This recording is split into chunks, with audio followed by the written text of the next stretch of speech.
a todos en esta tarde. Qué glorioso, qué privilegio tan grande poder adorar al Señor aquí con ustedes. Fíjense que cuando llegamos y escuchamos el gemido de un pueblo hambriento por la presencia del Señor, es refrescante para nuestro espíritu, porque nosotros anhelamos al Señor de igual manera, con desesperación. Y es un gusto haber llegado aquí esta noche. ¿Qué tal si levantamos nuestra mano y adoramos un ratito más? Dígale al Señor gracias. Porque nos ha dado tanto, pero hay mucho más de Dios para recibir. Y su presencia está en este lugar.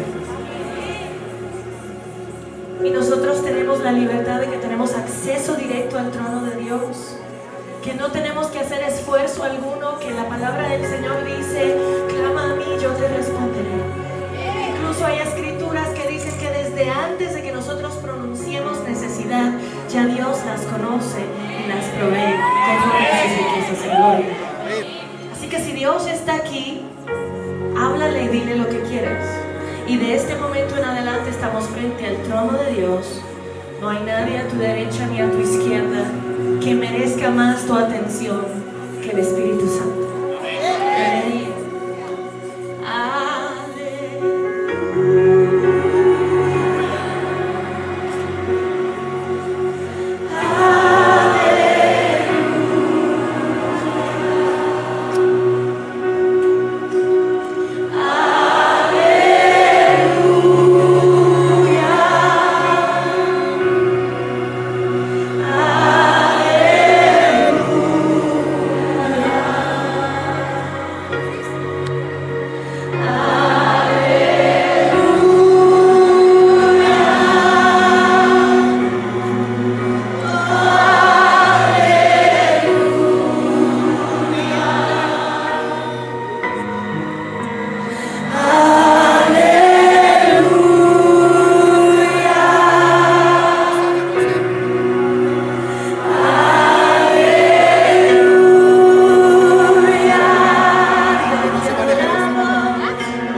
Y las conversaciones que ocurrían dentro de mi mente eran similares a esta. Cristín, te abandonaron otra vez. ¿Dónde está Dios ahora? Mírate cómo estás tirada en el suelo llorando, desesperada, herida. Y Dios no evitó que conocieras a este joven y que te rompiera el corazón. Es más, si tan solo Dios hubiera evitado que se muriera tu papá, tú no estuvieras aquí ahora mismo, nunca hubieses conocido a este joven y nunca te hubiese roto el corazón. Si tan solo Dios hubiera socorrido tu niñez, tu adolescencia no fuera tan desesperada. Saca la cuenta, Cristín. Tu papá prefirió ser un borracho antes que ser tu papá y se murió y te abandonó. Tu mamá puso como prioridad volverse a casar, rehacer su vida, no te entendió, otro abandono. Te mudas a esta nueva tierra que tú no entiendes, te arrancan de tu familia, de tus amigos y te rechazan todos porque eres fea. Otro abandono. Y ahora te enamoras de este chico con todo tu corazón y le entregas todo tu cariño y también te abandona. Eso significa que viniste al mundo para ser abandonada, traicionada, rechazada, desdichada. Tú no vales nada. Y entonces, ¿por qué amar a un Dios que te hizo tan desvalorizada y tan desdichada? Y yo comencé a creer esas mentiras. Porque hay un concepto y un principio bíblico que nosotros que hacemos guerra espiritual y que conocemos el mundo espiritual sabemos que existe y se llaman puertas espirituales. ¿Cuántos de ustedes saben a lo que me refiero? Y nosotros como hijos de Dios tenemos que mantener puertas espirituales cerradas para que no vaya a entrar ningún viento contrario, ningún espíritu de las tinieblas a hacernos daño y a tomar posesión de algo que no le corresponde, ¿cierto o no? Cuando el enemigo susurra esos pensamientos a nuestra mente, las planta como semillitas. Y si nosotros no rechazamos esas palabras contrarias a la palabra de Dios, utilizando la Biblia y la palabra de Dios como armamento, y comenzamos entonces a ponernos en acuerdo con esas palabras, a creer y a ser convencidos de que esas mentiras son reales, es ahí en donde se comienzan a abrir puertas espirituales en nuestra vida y nosotros decimos, así con un gran letrero espiritual, vengan todos, que está vacío. Y el enemigo toma ventaja. Él trata de poner ese impedimento para que nosotros cerremos puertas espirituales, y la manera en que nosotros las dejamos abiertas es diciendo, sí, es verdad, ¿dónde estaba Dios? ¿Dónde estaba Dios? ¿Dónde estaba Dios? Cuando la palabra del Señor dice que Él no nos deja y no nos desampara, que aunque nuestro padre y nuestra madre nos dejaren, con todo Dios nos recogerá, que Él se acerca a sus hijos, que Él se inclina al clamor de sus pequeños. Hay cientos de escrituras que hablan acerca de la cercanía de Dios. Pero cuando estamos en dolor, cuando estamos lastimados, a veces nuestra carne se nos hace mucho más real de lo que es nuestro espíritu que clama por estar conectado con Dios. Y en mi tiempo de dolor, yo decidí creer a las mentiras de Satanás y a ponerme en acuerdo con las mentiras de Satanás, y de paso abrir puertas espirituales para que entrara el dominio de las tinieblas a mi vida y no el dominio del Espíritu Santo. A eso le añadimos que yo crecí en la iglesia, pero yo nunca tuve una relación real con el Espíritu Santo. Yo sabía todo acerca del vocabulario, el comportamiento, la vestimenta, las canciones y las palabras que se predicaban en la iglesia, pero yo no conocía al Dios que inspiraba todas esas cosas. Yo sabía de Dios, pero yo no conocía a Dios. Son dos cosas muy distintas. Yo no tenía una vida de oración, no leía la palabra del Señor, no tenía tiempo de devoción con el Señor. Yo iba a la iglesia domingo tras domingo y con eso me conformaba porque en eso crecí. Y al no tener una relación con el Espíritu Santo, yo no sabía identificar su voz para salvarme de esa línea de pensamiento tan dañina. Y yo comencé entonces a permitir que un espíritu de rebelión, un espíritu de orgullo, un espíritu de desprecio, un espíritu de autodestrucción penetrara dentro de mi espíritu y yo comenzara a vivir de acuerdo a esos espíritus contrarios al Espíritu de Dios. Y poco a poco comencé a entrar en esa rebelión, a decir cosas como, ay, a mí no me importa lo que dice la Biblia, porque ¿dónde estaba Dios cuando mi papá estaba en una cama y no lo salvó? Porque a Dios no le importan mis dolores, porque Él no me socorre y Él no hace lo que yo quiero que haga, y me hacían mil excusas para irme en contra de lo que el Espíritu Santo decía en su palabra. De hecho, llegué a desarrollar un desprecio y un odio por la palabra de Dios. Poco a poco entré en un punto de rebelión tal que, siendo una chica de iglesia, habiéndome convertido en la líder de alabanza principal de la iglesia donde yo me crié, fines de semana estaba en la iglesia adorando al Señor en el altar, y durante la semana en la universidad, que quedaba lejos de mi casa, yo comencé a pecar deliberadamente porque yo quería lastimar a Dios, porque yo entendía que Dios me había lastimado a mí. Y si la Biblia decía que no debería de emborracharme, ahí estaba yo, arrastrándome por las cunetas con mis amigos, perdiendo uso de razón, intoxicada, haciendo justamente lo mismo que mató a mi papá. Estaba haciéndolo yo.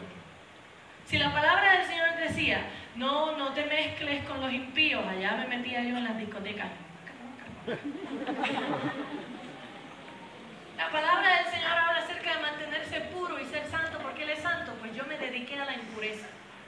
Cuánta impureza usted se puede imaginar, me atraía, porque para mí significaba una manera de, yo sí le voy a demostrar a Dios que yo voy a hacer con mi vida lo que yo quiera. Y en esa rebelión, todas esas malas decisiones de pecar y no de ser hija de Dios, me llevaron a tocar fondo. Y me puse en una condición muy desesperante.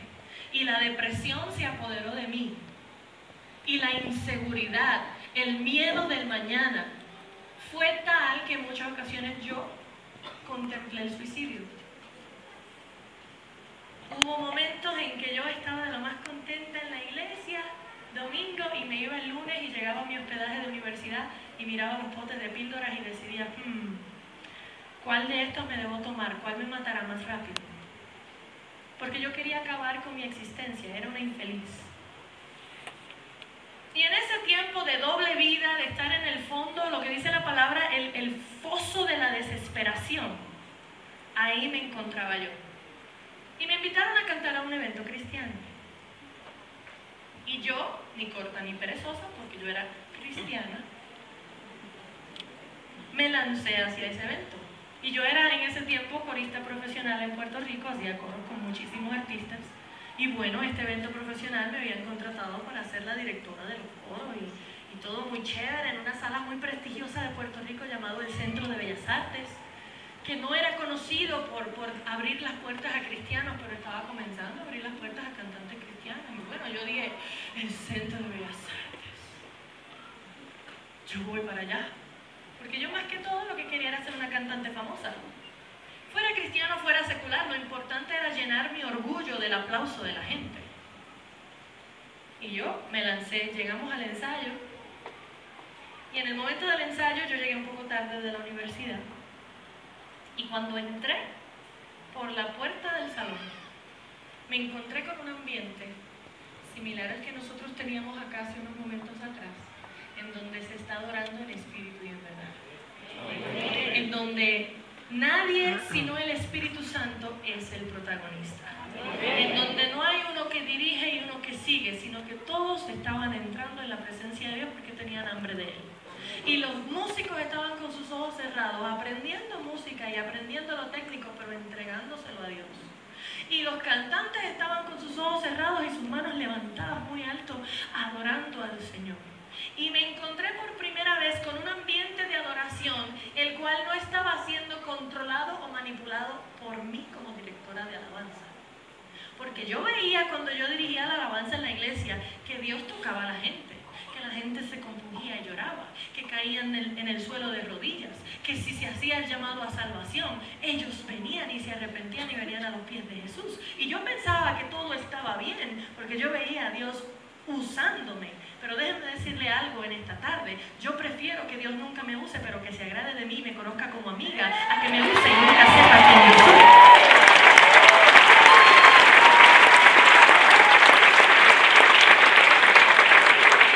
Porque dice la Biblia que muchos en ese día del juicio llegarán a donde Jesús y le dirán: en tu nombre levanté enfermos y levanté muertos, en tu nombre echamos fuera demonios, en tu nombre la gente fue transformada y lo hice yo. Y el Señor se virará y le dirá: no te conozco.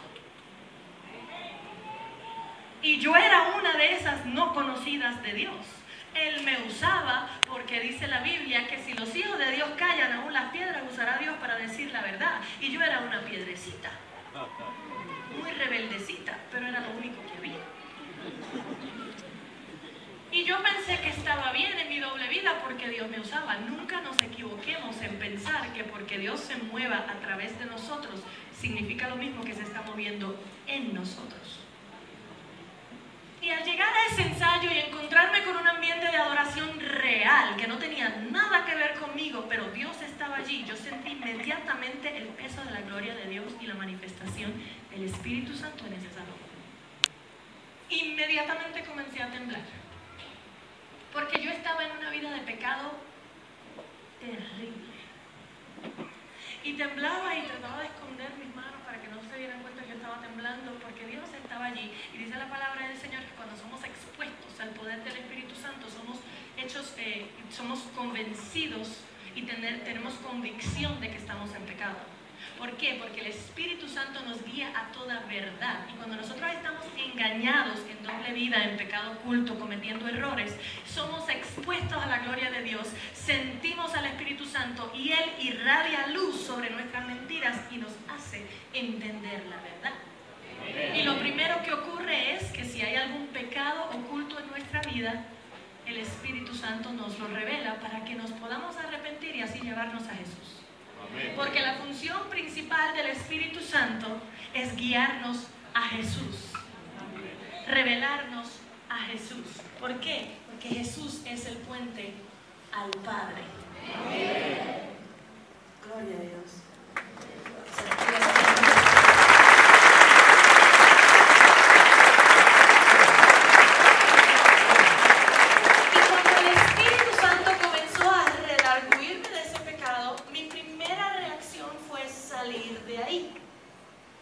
Salir huyendo. ¿Por qué? Porque cuando la luz se enciende, las tinieblas huyen. Ninguno de nosotros que estamos aquí podemos decir que entramos a una habitación oscura, encendemos la luz y la habitación se queda oscura. ¿O alguien ha visto eso? No, porque la luz siempre va a vencer la oscuridad. Y dice la palabra del Señor que el Evangelio de Cristo es luz. Y que rayos brillantes salen de las manos de nuestro Salvador. Y ahí está escondido su poder.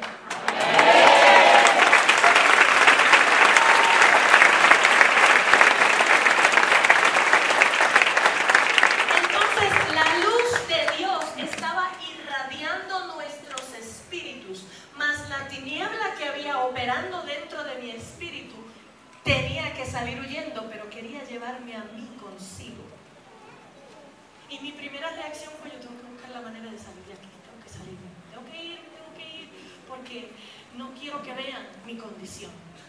No quiero que nadie se dé cuenta de la vida que yo he estado llevando por estos años. Porque si se dan cuenta, me van a botar, me van a rechazar otra vez. Y yo no deseaba eso.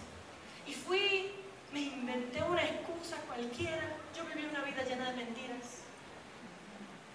Y me inventé una excusa que no tenía nada que ver. Me acerqué a donde el director de alabanza y le dije: esto está muy precioso. Dios está aquí. Aleluya, gloria a Dios. La esquina de Jehová se siente. Pero yo me tengo que ir porque fíjate que me vino una situación de vida o de muerte que tengo que ir a resolver. Yo me tengo que ir. Y es más, no voy a poder cumplir con este compromiso. Para el próximo ensayo te voy a enviar a alguien que me sustituya y todo va a quedar bien para la gloria del Señor. Pero yo me voy. Y él me miró y me dijo: Cristi, no te vayas. Tranquila, espera. Porque cuando entraste por la puerta del Espíritu Santo me dijo: ¿por qué estabas pasando? Y yo lo miré y yo le pregunté: ¿qué exactamente fue lo que te dijo? Porque yo pensé dentro de mí: si el Espíritu Santo le dijo lo que yo hice la semana anterior, me freí. Y él me dijo: eso no viene al caso.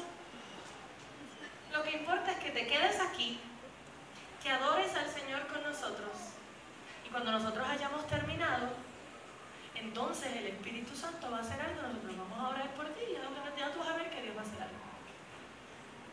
Y yo pues obedientemente me senté, me quedé así temblando todo el ensayo, escondiéndome así, recibiendo mensajes de texto de mis amigos del otro lado, invitándome para hacer cosas esa noche que no agradaban al Señor para nada. Y ese terror interno del pecado tomó completo control de mí, porque el Espíritu Santo tenía control. Y el Espíritu Santo no iba a dejar que en su presencia se levantara ninguna tiniebla. Amén. Y entonces se terminó el ensayo y nos fuimos a hacer lo que todo buen cristiano hace después de un servicio de avivamiento. ¿Cuál es? Comer. Terminamos de adorar al Señor, nos llenamos el espíritu, pero nos queda como esa hambrecita y nos vamos a comer. Eso es normal, a menos que estemos en tiempo de ayuno prolongado.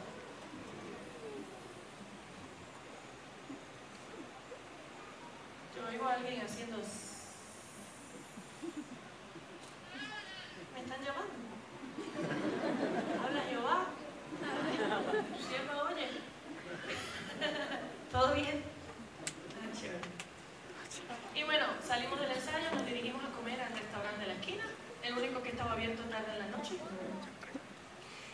de dirigirme hacia el restaurante, me senté en mi auto con el motor apagado, puse la llave en la ignición, puse mis manos sobre el guía y le dije estas palabras a Dios.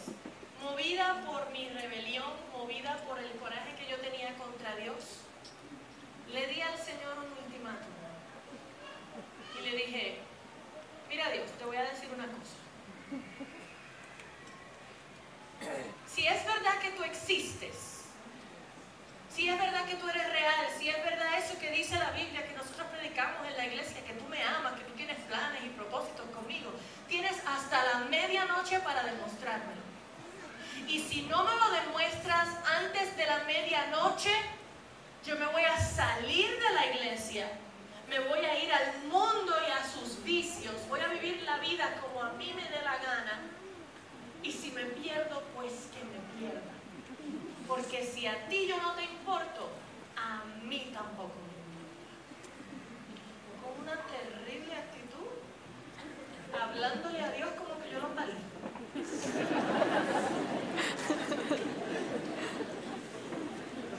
Y encendí mi auto y nos fuimos al restaurante. Llegamos al restaurante y esa noche particular de la semana era la noche en donde las iglesias del área todas tenían su servicio de adoración nocturno de fin de semana y entonces llegaban todos a comer a este restaurante porque era el único que estaba abierto. Y cuando yo llegué estaba lleno de puros cristianos. Había gente de cuanto concilio y cuanto movimiento usted se puede imaginar. Estaban los de restauración, estaban los asambleas de Dios, estaban los pentecostales, estaban los conservadores, estaban los liberales, estaban todos. Y nosotros como grupo de adoración y como banda cristiana, pues conocíamos a muchos de ellos porque resulta que habíamos ido a ministrar a varias de sus iglesias. Y ya entramos y decían, aleluya, amén, bendiciones. Y sentados en ese restaurante lleno de puros cristianos, en una me di cuenta que entró por la puerta una señora que era muy distinta a lo que yo estaba acostumbrada a ver en un cristiano. Y quiero hacer una salvedad. Lo que voy a decir a continuación no es con ánimo de ofender a nadie ni de que nadie se sienta mal. Simplemente les voy a describir mi percepción en ese momento, antes de ser redimida por la sangre de Cristo. Nosotros nos criamos en un ambiente cristiano, pentecostal, conservador, y en Puerto Rico se acostumbraba en ese entonces que nosotras las cristianas conservadoras no usábamos pantalón, sino que siempre andábamos con falda. No nos cortábamos el cabello, mucho menos nos teñíamos el cabello. No usábamos maquillaje, no nos poníamos prendas. Nuestros zapatos eran, tú sabes, muy sencillitos, no usábamos muchos zapatos de tacón. Era todo como muy puritano, muy sencillo. Porque entendíamos que la mujer tenía que permanecer en su estado natural para glorificar a Dios. Mil cosas que a veces nos inventamos. Y yo entendía que si yo veía a una muchacha que tenía la falda larga, el pelo largo, no andaba maquillada, no tenía pinta uña, no tenía prendas, esa era cristiana, hermana en Cristo. En cambio, había una señora que entró al restaurante y ella estaba vestida con pantalones, con zapatos de tacón muy altos, tenía muchas prendas, pulseras, sortijas, tenía las uñas largas acrílicas pintadas de rojo flamante, tenía su cabello pintado de amarillo pollito, su maquillaje era una cosa así espectacular, teatral, con colores así como violeta y azules y la sombra, y tenía ahí el blush, el rubor ahí bien rojito, los labios rojos, un lunar aquí espectacular, una camisa así con muchas lentejuelas, y ella entró fabulosa, casi que flotaba. Y cuando yo la miré, se levantó la farisea interior. Y dentro de mi mente comenzó esta conversación conmigo misma. Ay, esa mujer, vanidad de vanidades. ¿Cómo se atreve ella a entrar en este restaurante si aquí todo el mundo sabe que viernes en la noche es una noche de brindis? rendirle culto al Señor y de todos los cristianos venir a comer a este restaurante. Ella no debería estar metida aquí, porque aquí casi podemos hacer otro culto, pero ella está irrumpiendo en la coinonía santa de Jehová. Esa mujer no es cristiana. ¿Qué se cree esa mujer? Mírala, ese pelo, ese maquillaje, esos pantalones. Y bueno, yo juzgué a la mujer, lo que es trapeador. Pero de momento me acordé de las palabras que yo había dicho al Señor. Y me acordé que el director de alabanza me había dicho que iba a orar por mí. Cuando miré el reloj me di cuenta que ya era alrededor de las 11 de la noche. Y dentro de mi corazón, aunque yo tenía una actitud muy pésima, dentro de mi corazón sí había esperanza. Dentro de mi corazón yo quería que Dios hiciera algo conmigo. Y bueno, le hice la seña esa que nosotros los cristianos nos hacemos cuando vamos a orar y estamos de lejos.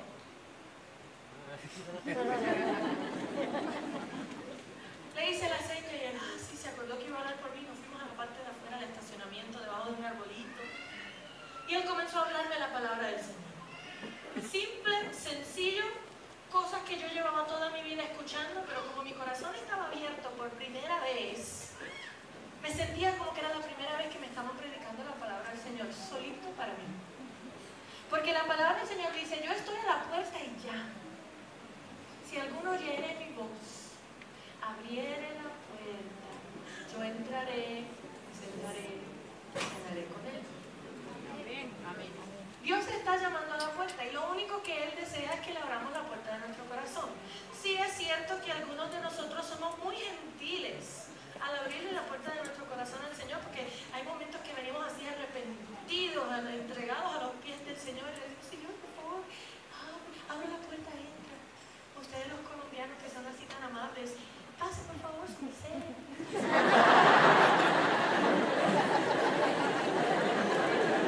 ¿Sí o no?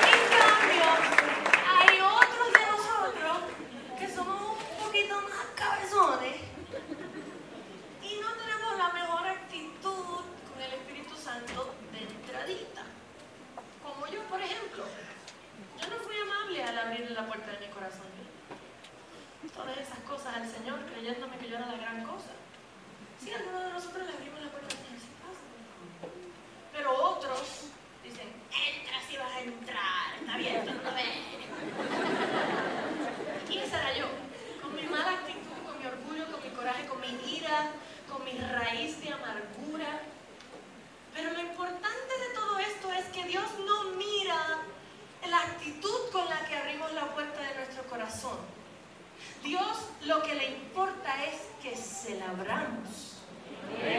Porque Él va a aprovechar cualquier oportunidad para alcanzar tu corazón y conquistarte para Él. Dice la palabra del Señor, el brazo de Jehová no se acorta para alcanzar al pecador. No importa la condición en la que esté nuestro corazón, no importa la condición en la que nosotros hayamos llegado a los pies del Señor, lo importante es que abramos la puerta de nuestro corazón y le permitamos a Él enderezar todas las sendas y arreglar todo lo que está dañado. Porque Él tiene el poder para hacerlo, nosotros no. Y bueno, estábamos afuera escuchando yo la palabra del Señor en labios de este director de alabanza. Y después de como media hora que me estuvo hablando la palabra del Señor, me dijo, bueno, yo voy a orar por ti. El Señor va a hacer algo contigo esta noche. Cierra tus ojos, levanta tus manos, yo voy a poner mi mano sobre tu cabeza y Dios va a hacer algo porque vamos a aclamar a Él. Y yo digo, ¿a mí? Levanté mis manitas, cerré mis ojitos y le digo, Padre, en el nombre de Jesús, puso su mano sobre mi cabeza. En ese instante escuché la puerta del restaurante que se abrió. Y oigo unos zapatos, clac, clac, clac, clac, clac, clac, clac, pero directos, determinados. Yo sabía que eran zapatos de mujer. distraje. Me llamó la atención el sonido de esos zapatos, porque yo los escuchaba como tan clac, clac, clac, clac, clac, clac, clac. Y yo tengo un poquito de déficit de atención. A veces me cuesta concentrarme. Si no, pregúntele cuánto mi esposo sufre conmigo, repitiéndome las cosas 20 veces y a mí se me olvida. Y entonces, por un momento, se me olvidó la oración. Se lo confieso. Me distraje con los zapatos de la mujer y se me olvidó ni que estaban orando conmigo. Y yo escucho ese clac, clac, clac, clac, clac, clac, clac. Y yo, ay, Señor, ¿qué será? Esa mujer anda como medio con coraje. Ay, Dios mío, guarda aquel que se vaya a cruzar en su camino, Señor. Porque el que se cruza en el camino de una mujer determinada. Y yo sentía que esos pasos como que se iban acercando donde nosotros estábamos en el estacionamiento. Y clac, clac, clac, clac, clac, clac, clac, hasta que estaban tan cerca y tan duro, y de momento oigo que se detienen esos pasos. ¡Plac! Y oigo la voz de una mujer frente a mí, así en mi cara, que dice: así te dice el Señor. Y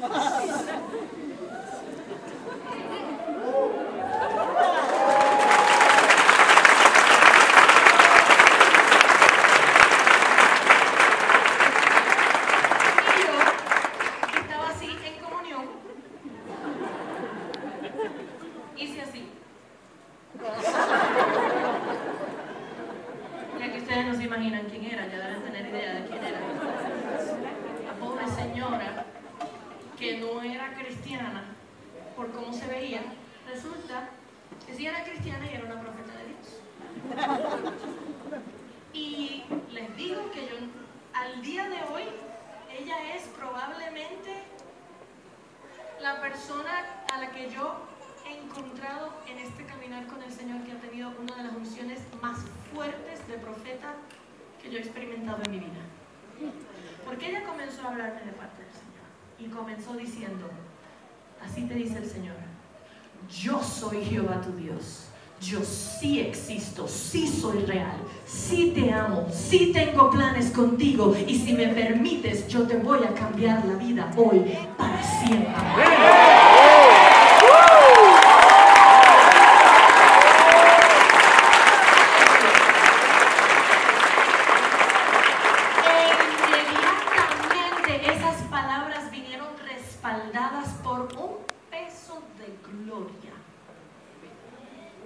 Llegó el gran yo soy a responder el bendito ultimátum que yo le había hecho al Señor.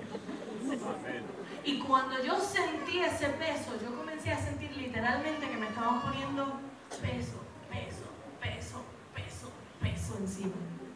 Y comencé a poco caer y a temblar, y comencé a llorar, a gritar, a gemir, porque dice la palabra del Señor que ante su presencia tiembla la tierra.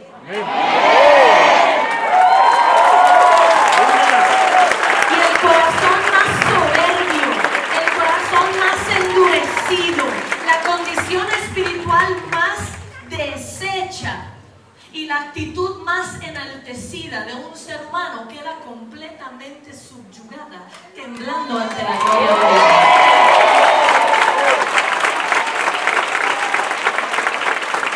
Por eso es que a mí no me preocupa cuando gobernantes de este mundo quieren establecer estatutos que van en contra de la voluntad del Señor, movidos por su orgullo y por su deseo de más y más poder terrenal. ¿Por qué? Porque yo sé que el Dios a quien yo le sirvo, si le hace así con el dedito en la cabeza, los destroza.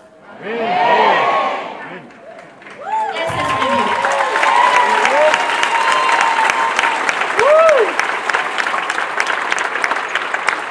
Y yo no tengo temor de lo que se pueda levantar en contra de la iglesia, porque yo sé que ante su presencia tiembla la tierra. Y nosotros como iglesia, como hijos de Dios, solamente debemos provocar a que su presencia se manifieste en medio nuestro, porque Él se encarga de lo demás. Y el peso de la gloria de Dios cayó sobre mí. Yo comencé a temblar y a llorar y a gemir, y yo sentía que Él mismo estaba ahí conmigo.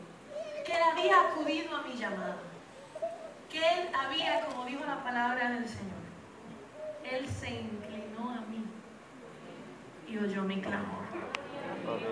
Y recibiendo las palabras de Dios a través de esa profeta, yo sentía que el Espíritu Santo con cada palabra limpiaba algo nuevo en mi ser y comenzaba una obra de restauración que yo no tenía conocimiento que podía existir. Y me dijo tantas cosas. Estuvo profetizándome esa mujer por alrededor de 1 hora. Y se sintió como que venía siguiéndome por los últimos meses de mi vida hasta ese momento. Dijiste esto, pensaste esto, fuiste aquí, te moviste para acá, deseaste esto, codiciaste esto. Pero cada vez que decía algo que era real de la condición de pecado que yo tenía, la respaldaba. Pero yo te amo, pero yo estoy aquí, pero yo te puedo sanar, pero yo te puedo arreglar. Si me permites, yo te puedo sanar.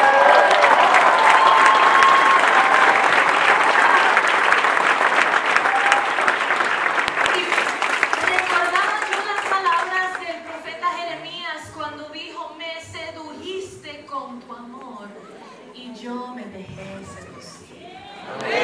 Porque el amor de Dios, dice la palabra del Señor, cubre multitud de faltas. Y yo tenía un poquito más que una multitud de faltas. Pero yo sentí como si papá hubiese llegado. Por fin conocía yo a ese papá que tanto yo necesitaba.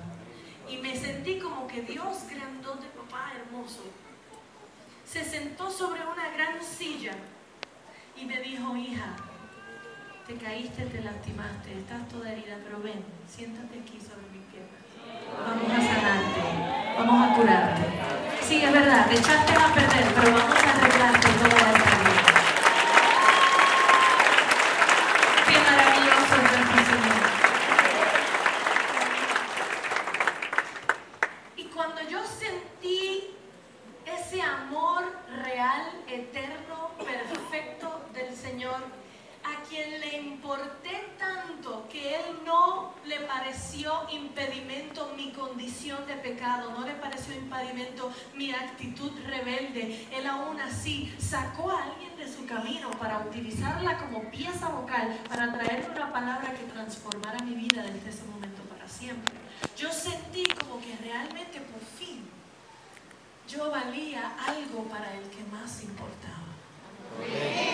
Y entonces, cuando ella me hubo dicho tantas cosas de parte del Señor por tanto tiempo, terminó diciendo el Señor: pongo delante de ti 2 caminos para que escojas uno hoy y vivas el resto de tu vida de acuerdo a tu decisión.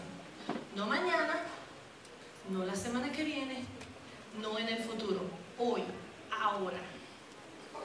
Porque yo le di un ultimátum al Señor, Él me contestó con un ultimátum. Porque Dios, dice la Biblia que Él es como un papá que se inclina a nosotros, ¿cierto? Ustedes han visto un papá que cuando quiere realmente entrar en razón con su hijo, ¿qué es lo primero que hace? Hijo, mírame. Y le habla de acuerdo a como ese niño entiende, para hacerle entender la voluntad de papá. Amén.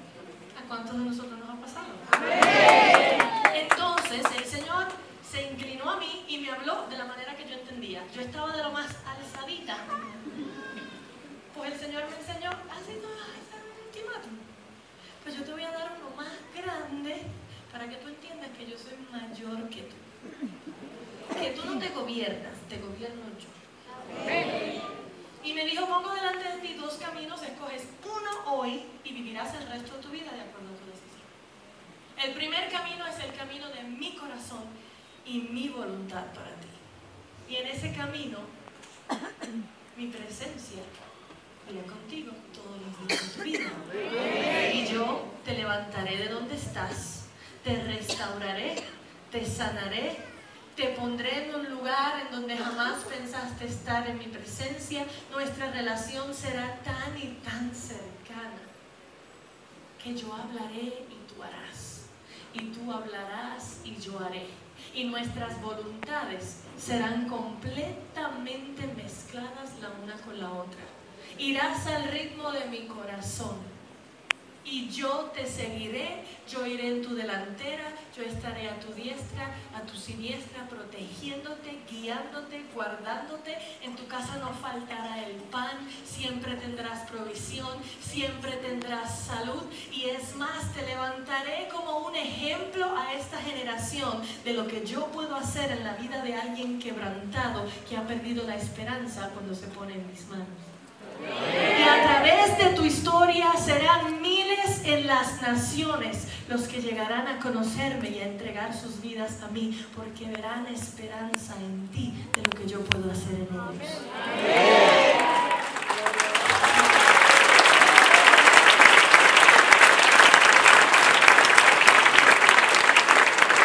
Serás mi portavoz. Revelarás mi corazón a otros. Los amarás como yo los amo. Y mi presencia irá contigo todos los días de tu vida hasta el fin. Amén.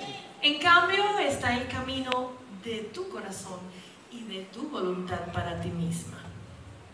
Y en ese camino has trazado muchas metas. Y sí, tienes un gran corazón. Yo te creé con ese gran corazón para que puedas ser sensible a los demás. Pero tu corazón te engaña, tu corazón te hace malas jugadas, no es claro. Un día sientes una cosa, otro día sientes otra. Y has dejado que tu corazón te controle y por eso estás donde estás. Pero si sigues el camino de tu corazón y de tu voluntad para ti misma, no te va a ir mal. Vas a recibir el cumplimiento de todos esos sueños y deseos que tienes en tu corazón. Todos esos deseos de grandeza, de llegar lejos, escondido debajo de la alfombra y has dicho jamás tocaré esta área de mi vida porque no va a funcionar, ya se murió. Pero en esta tarde el Señor ha venido a resucitar propósitos.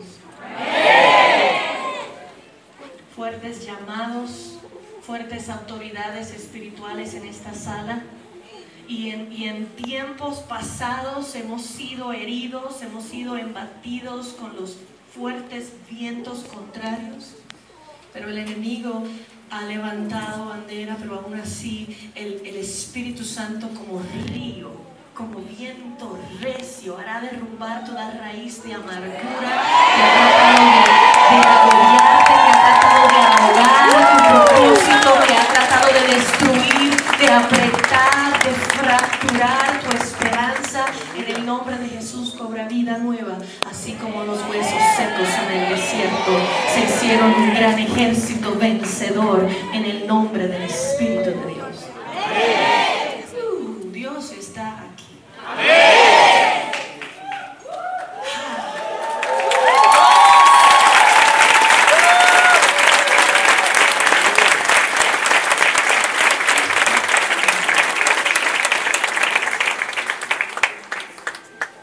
Les cuento que para mí es de gran gozo y muy refrescante ministrar en un lugar donde se cavan pozos espirituales. Amén. Y este es uno de esos lugares. Amén.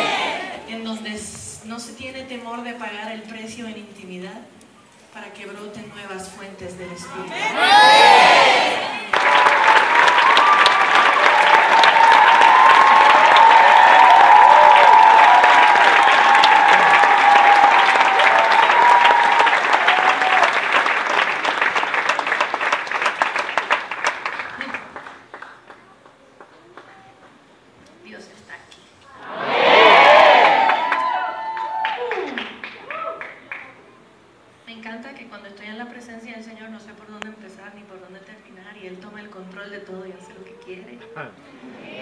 Eso hace fácil para nosotros los que ministramos en su presencia poder ministrar, porque cuando Él toma las riendas nosotros nada más nos subimos al carrito santo y dejamos que Él maneje.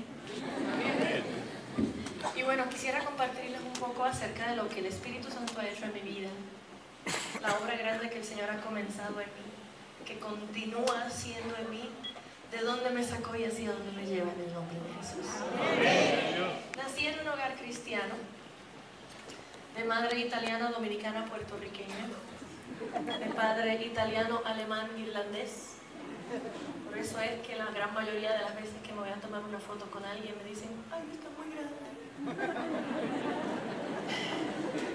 Es la sangre europea, me tocó. Y en casa era muy interesante crecer porque habiendo tanta cultura y habiendo tanta intensidad de sangre, pues había de todo. Éramos muy alegres, éramos bulliciosos, nos encantaba la música, diferentes clases de música. Mi papá era muy artístico, tocaba la guitarra. Mi mamá también, mi mamá fue bailarina cuando era joven, así que había mucha actividad y era muy divertido. Pero fíjense que cuando yo tenía solo 6 años de edad, mi papá, quien a pesar de ser un hombre excepcional, de un corazón hermoso, tenía problemas con el vicio y salía de una para entrar a la otra, y bueno, al fin, los últimos años de su vida, estuvo adicto al alcohol y tras ser alcohólico por tanto tiempo, murió de cirrosis del hígado. Y yo a la corta edad de 6 años tuve que enfrentar la dureza del luto, de la pérdida de un ser querido tan importante en la vida de un niño.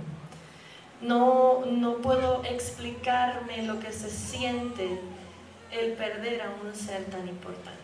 Y en mi casa yo era la niña de papá y mi hermanita era la niña de mamá. De hecho, me parezco a mi papá. Andábamos hablando, mi esposo y yo, arriba en la oficina, que si me pones una barba y me vistes de vaquero, soy mi papá. Solo que en versión femenina. Y bueno, el perder a mi papá me marcó mucho, porque él era mi todo.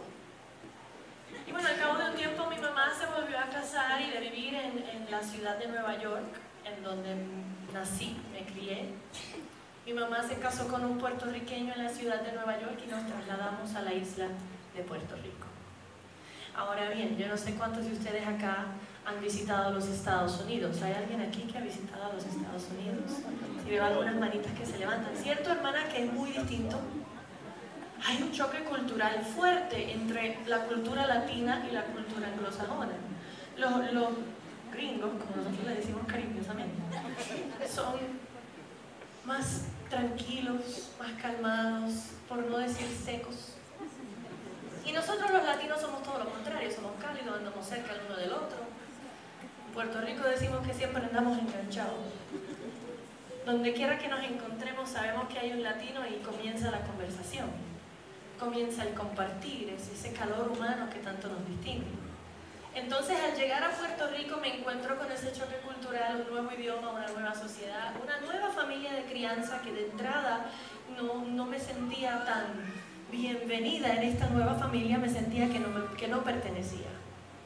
Y de hecho tenía algunos de mis familiares de mi edad contemporánea, algunas primitas, niñitas, que eran muy francas, eran muy sencillas, pero a la misma vez sus palabras, aunque muy sinceras, eran importantes. Por ejemplo, cuando nos reuníamos la fiesta de la familia, digamos de Navidad, que venía todo ese familión grande, porque nosotros los latinos nos gusta como parir muchos hijos. Y siguen llegando, y es o no que cada año, cada 2 años conoces a un familiar nuevo, que nunca habías conocido antes, porque así somos. Y cuando nos presentábamos, mis primitas presentaban a todo el montón de primos, así uno por uno, y ellos son mis primos, los hijos de mi tía tal, y ella es mi prima, la hija de mi tía tal, y él es el hermano de mi tío tal. Y cuando llegaban a donde mí, decían, y ella no es mi prima verdadera, porque mi tío no es su papá. Mi tío se casó con su mamá, que tenía un esposo que se murió por borracho. Y así era la carta de presentación a la que yo me tenía que enfrentar una y otra vez, año tras año. Y mi identidad se convirtió en orfandad no perteneciente. Y el dolor que había dentro de mi corazón siguió siendo profundo al pasar de los años, porque atravesé la etapa del patito feo. ¿Y qué es la etapa del patito feo? Ustedes saben, esa edad muy especial en donde ya no somos tan niños, pero tampoco hemos llegado a la adolescencia, en donde nuestro cuerpo está apenas comenzando a darse cuenta de los cambios naturales que ocurren y te crecen los brazos más rápido que las piernas y los ojos se te ponen como más grandotes y la boca se te queda chiquita y nos vemos como así como medio raros. Pues yo atravesé esa etapa pero de una manera muy exagerada. Les cuento que mi cabello es caribeño, me salió la dominicana morenita y ahora he encontrado la maravilla de la tecnología de la belleza y todo ha cambiado. Pero mi cabello antes era muy crepo, muy afroide, cabello por todas partes. Y me decían cuánto malos nombres se podían imaginar. Me decían comején.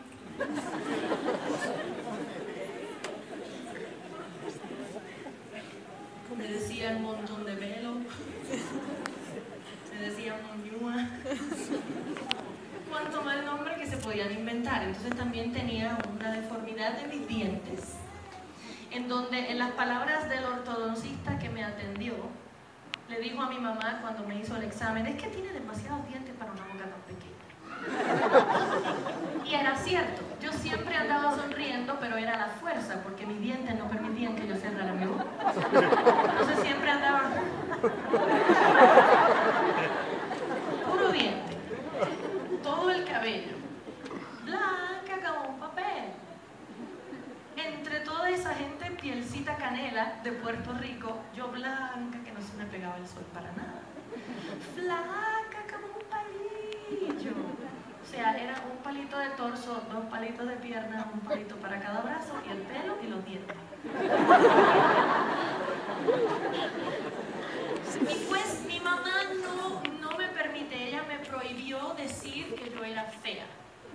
Porque en los ojos de una madre ninguno de sus hijos es feito. Siempre los ven como la cosa más hermosa del mundo. En especial hay algunos niños que cuando acaban de nacer están todos arrugaditos y se ven como medio.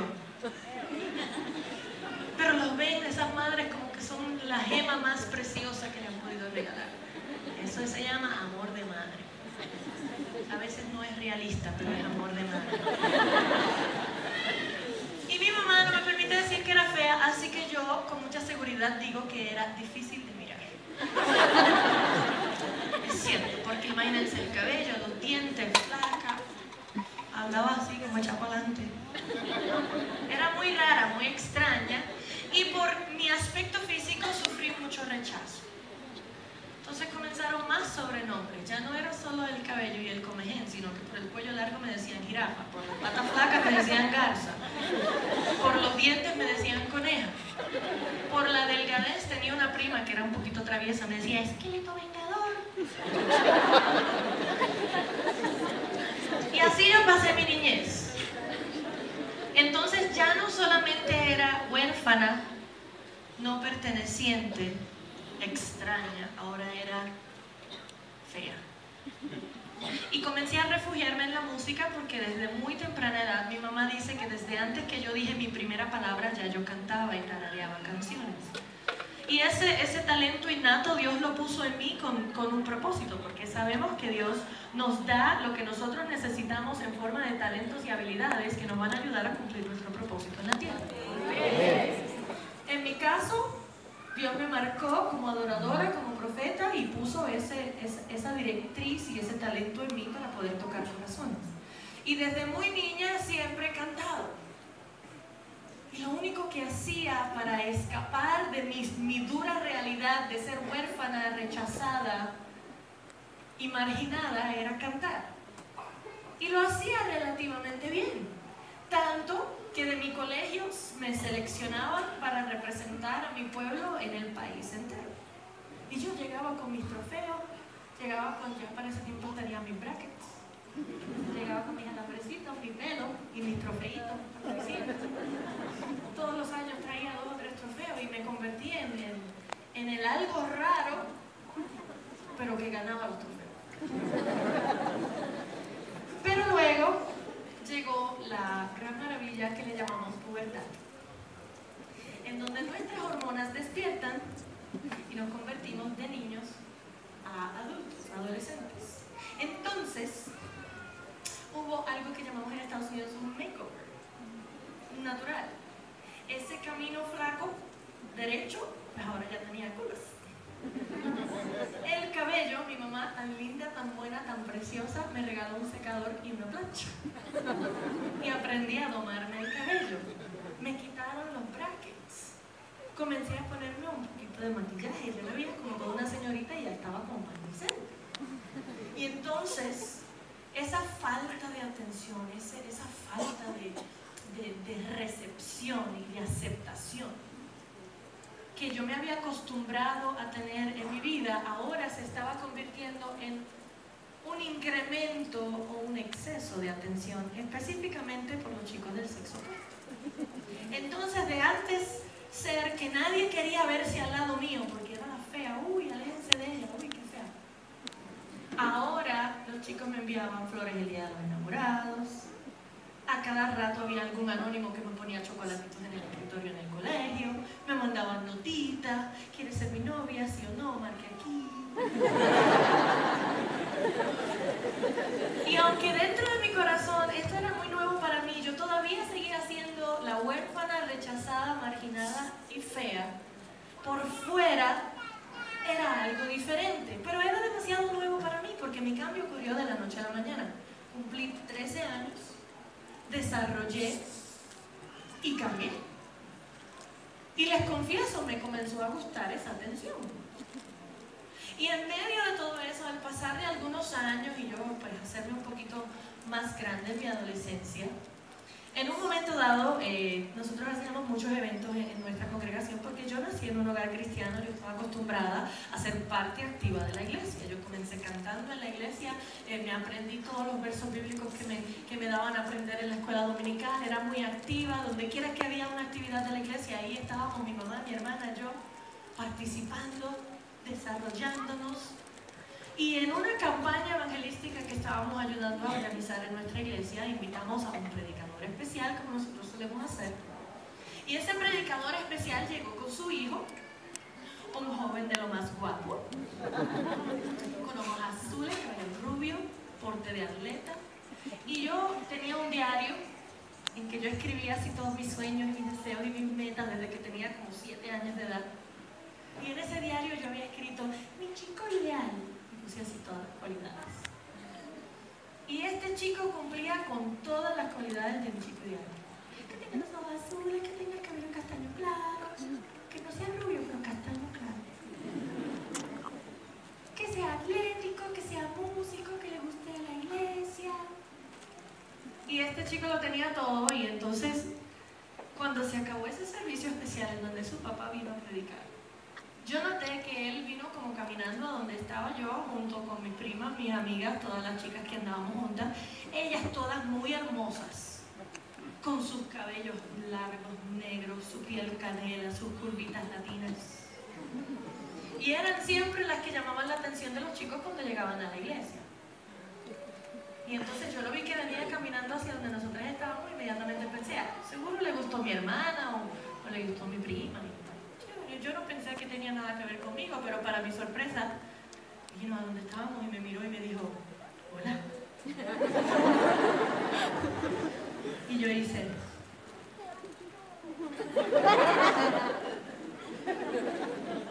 Y yo, sí, hola, ¿cómo estás? ¿Cuál es tu nombre? Le dije mi nombre, conversamos un ratito, me pidió mi número de teléfono. Y yo se lo di, ni corta ni perezosa. Y esperé por varios días a que me llamara y me sentaba al lado del teléfono con mucha esperanza de que este chico que tenía todo, check, mi listado, me llamara. Y pasaron semanas y no me llamó. Pero al pasar de varios meses hicimos otra campaña evangelística en la iglesia, y ¿a quién se invitó? Al papá del susodicho. ¿Y quién vino a acompañar a su papá? El mismo. Y al finalizar el culto, vino a donde mí, un perro arrepentido con el rabo entre las patas. Se acercó donde mí y con su acento muy puertorriqueño que lo caracterizaba, me dijo, chica, perdóname. Pero es que mi mamá me lavó el pantalón antes de que yo sacara tu número de teléfono. Se deshizo el papel y lo metí, pero no te llamé. Qué bueno que estoy aquí hoy, tú me otra vez. Y bueno, me convenció, le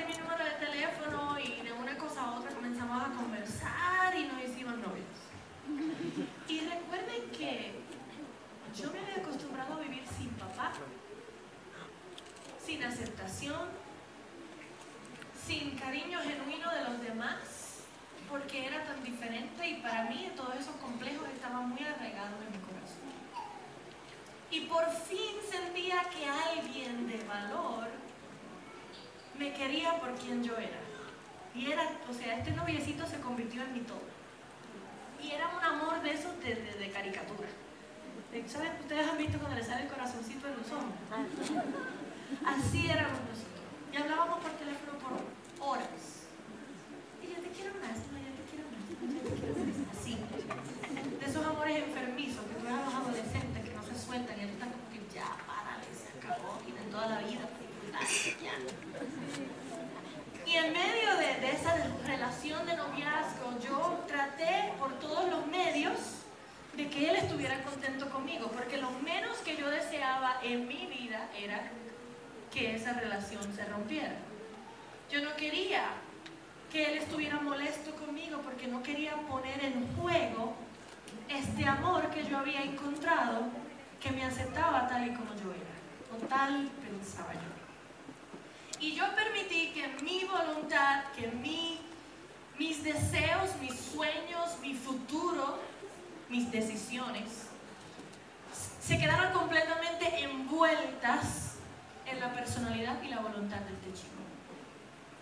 Si él decía íbamos para la derecha, ahí iba a ir para la derecha. Si él decía no, es para la izquierda, ahí iba a ir para la izquierda. Si él me decía brinca, yo le decía con alto, ¿quieres que brinque? Y así era nuestra relación. De hecho, nosotros no discutíamos. Si él se molestaba, yo me quedaba calladita, le decía calladita te ves más bonita, porque si tú dices algo, este chico te va a dejar y tu vida se va a derrumbar. Pero al entrar en la universidad y comenzar a desarrollar pensamiento autónomo y comenzar a creer todas las palabras que habían hablado sobre mí proféticamente, de que yo iba a cantar, de que yo iba a hacer producciones, de que yo iba para las naciones, y todas esas palabras hermosas que habían hablado sobre mí en la iglesia y en la palabra del Señor, y aún desde el vientre de mi mamá el Señor venía profetizándole de lo que yo iba a hacer. Pues yo comencé a pensar, bueno, entonces me voy a estudiar música, porque si yo voy a hacer música voy a hacerlo bien. Y entonces comenzaron rápidamente, en el favor de Dios, comencé a ocupar lugares de mucho reconocimiento dentro de la esfera de los estudiosos de la música en Puerto Rico. Muchos de mis profesores eran productores de mucho reconocimiento. Eran productores que habían sido responsables de carreras de magnos artistas mundiales, y ellos eran los que nos enseñaban. Y muy pronto me convertí en la cantante oficial de la Universidad Interamericana de Puerto Rico, en donde yo estudié música. Siendo novia de este chico, comenzaron entonces a llegar personas a mí, productores a mí, interesados en hacerme discos, y yo pues eso era lo que yo quería hacer. Y yo me sentaba y me reunía con ellos y hablábamos, y yo tomaba decisiones en pro de mi futuro, y yo estaba muy enfocada en lo que yo quería lograr. Pero eso no necesariamente era del agrado de mi novio, porque mi independencia comenzó a salir a relucir. Pero él quería tenerme muy encerradita en lo que él quería. Claro está, no porque él haya sido un ogro malo, terrible, es porque yo lo acostumbré a eso. Yo fui quien creó ese monstruo. Yo fui la que dije, si tú dices que yo no lo haga, yo no lo hago. Y en medio de eso comenzó entonces el vaivén, porque yo quería echar hacia adelante mi carrera musical, pero él no estaba muy de acuerdo. Y un día de buena a primera comenzaron las discusiones. Y 2 discusiones más tarde, el chico me dejó. Estábamos hablando por teléfono un día y me dijo, si tú no vas a hacer lo que yo quiero, esto no va a funcionar, esto se terminó. Claro. Y enganchó el teléfono. Y mi mundo se derrumbó en ese momento. Porque él era para mí mi castillo en las nubes. Ya yo tenía todo fríamente calculado. Yo me iba a casar con él cuando me graduara de bachillerato universitario. Íbamos a tener 2 hijos, uno nena y uno nene. La nena iba a cantar como mamá, el nene iba a ser músico y predicador como papá. Ya yo tenía todo, una historia completamente construida en mi mente de cómo iba a ser